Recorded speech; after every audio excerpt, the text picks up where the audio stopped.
रत्नागिरीच्या मिरकडवाडा जेटीवर अतिक्रमण करणाऱ्या मासळी विक्रेत्यांना मत्स्य विभागाने पोलीस आणि कस्टमच्या मदतीने हटवलंय। या कारवाईमुळे गोंधळाचं वातावरण निर्माण झाल्याचं पाहायला मिळालं।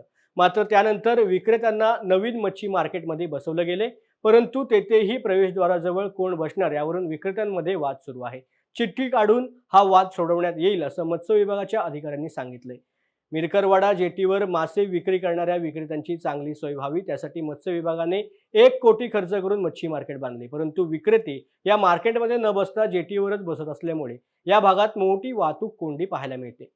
नव्या मार्केटमध्ये आम्हाला योग्य जागा देण्यात यावी अशी मागणी मिरकरवाडा येथील मच्छी विक्रेत्यांनी केली आहे। माझं नाव दिलावर गोदड, किल्ला रत्नागिरी। मी मच्छीमार असून मच्छीमारांच्या आमच्या व्याधी, आम्हाला जो असलेला त्रास हे आम्ही अधिकाऱ्यापर्यंत पोहोचवलेले आहोत, तरी सुद्धा कुठे काम केलं जात नाही।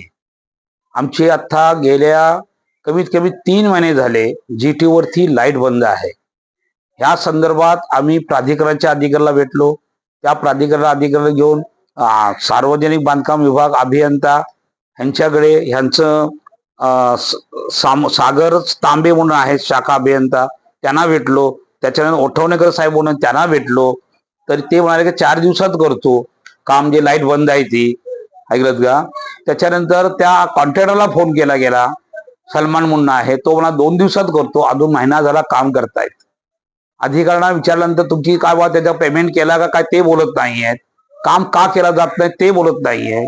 आमचे कामगार थोडेफार घेणारे असतात, ऐकलत का? संपूर्ण काळो घातल्यामुळे एखादा खालाची पडला आणि मेला, त्याला जबाबदारी अधिकारी राहणार का? आणि शासनाचा पैसा असा का वाया घालवता? आपण तोडलात केले मध्ये लाईट जोडणे गरजेचं नाही का?